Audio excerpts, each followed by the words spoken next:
ನಮಸ್ಕಾರ ಗೆಳೆಯರೇ. ಸಾಗರವು ಶಿವಮೊಗ್ಗ ಜಿಲ್ಲೆಯಲ್ಲಿದೆ. ಸಾಗರ ಊರಿಗೆ ಸುಮಾರು 400 ವರ್ಷಗಳ ಇತಿಹಾಸವಿದೆ ಎಂದು ತಿಳಿದು ಬಂದಿದೆ. ಕೆಳದಿ ವಂಶಸ್ಥರ ಕಾಲದಿಂದಲೂ ಈ ನಗರ ಇತ್ತು. ಸಾಗರದ ಸಮೀಪವಿರುವ ಕೆರೆ ಅದು ಅತ್ಯಂತ ವಿಶಾಲವಾಗಿತ್ತಂತೆ. ಅದು ಸಾಗರದಂತೆ ಕಾಣಿಸುತ್ತಿತ್ತಂತೆ.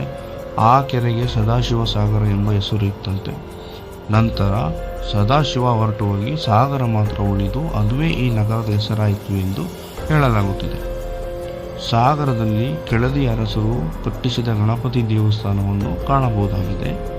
ಮತ್ತು ಸಾಗರದ ಸಮೀಪದಲ್ಲಿನ ಇಕ್ಕೇರಿಯ ಅಘೋರೇಶ್ವರ ದೇವಾಲಯವು ಕೆಳದಿ ಅರಸರ ಕಾಲದಲ್ಲಿ ನಿರ್ಮಾಣಗೊಂಡ ಒಂದು ದೇವಾಲಯವಾಗಿದೆ. ರಣದುಲ್ಲ ಖಾನನ ಆಕ್ರಮಣದಲ್ಲಿ ಗಣಪತಿ ದೇವಸ್ಥಾನ ಹಾಗೂ ಅಘೋರೇಶ್ವರ ದೇವಸ್ಥಾನಗಳು ಹಾನಿಗೊಳಗಾದವು ಎಂದು ಸಾಗರದ ಇತಿಹಾಸ ಹೇಳುತ್ತದೆ.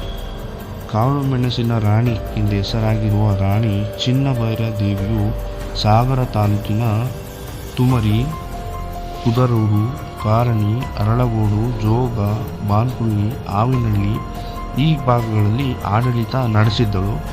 ನಂತರ ಈ ಪ್ರದೇಶಗಳು ಕೆಳದಿ ಅರಸರ ವಶವಾಯಿತು ಎಂದು ಇತಿಹಾಸ ಹೇಳುತ್ತಿದೆ. ಸಿಗಂದೂರು ಶಿವಮೊಗ್ಗ ಜಿಲ್ಲೆಯ ಸಾಗರ ತಾಲೂಕಿನಲ್ಲಿರುವ ಒಂದು ಪ್ರಸಿದ್ಧ ಯಾತ್ರಾ ಸ್ಥಳ. ಶ್ರೀ ಚೌಡೇಶ್ವರಿ ಅಮ್ಮನವರ ದೇವಾಲಯ ಇಲ್ಲಿದೆ. ಸಿಗಂದೂರೇಶ್ವರಿ ಎಂದು ಈ ಅಮ್ಮನವರನ್ನು ಕರೆಯುತ್ತಾರೆ.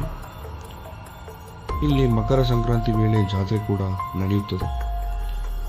ಸ್ಥಳ ವಿಶೇಷ ಏನಪ್ಪ ಅಂದರೆ ಚೌಡಮ್ಮ ದೇವಿಯು ಕಳ್ಳರ ಭಯವನ್ನು ಹೋಗಲಾಡಿಸುವ ಶಕ್ತಿಯನ್ನು ಹೊಂದಿದವಳಿದ್ದಾಳೆ.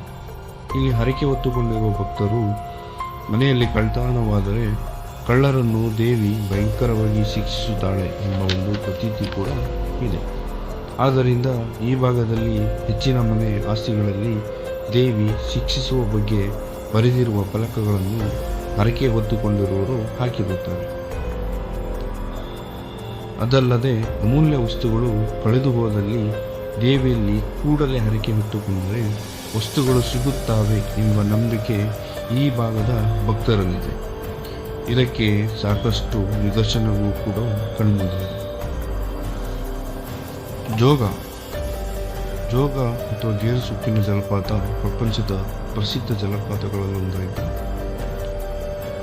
ಇದು ಶಿವಮೊಗ್ಗ ಜಿಲ್ಲೆಯ ಸಾಗರ ತಾಲೂಕಿನಲ್ಲಿದೆ. ಇದು ಒಂದು ಪ್ರಮುಖ ಪ್ರವಾಸಿ ತಾಣ ಕೂಡ ಆಗಿದೆ.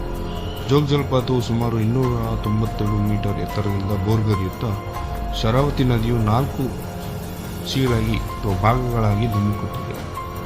ವೈಭವದಿಂದ ಧುಮುಕುವ ರಾಜ, ಜೋರಾಗಿ ಆರ್ಭಟಿಸುತ್ತಾ ಹಲವು ಬಾರಿ ಚಿಮ್ಮುತ್ತಾ ಧುಮುಕುವ ರೋರರ್, ಬಳಕುತ್ತಾ ಜಾರುವ ರಾಣಿ, ರಭಸದಿಂದ ಹಲವಾರು ಬಂಡೆಗಳನ್ನು ಚಿಮ್ಮುತ್ತಾ ನುಗ್ಗುವ ರಾಕೆಟ್.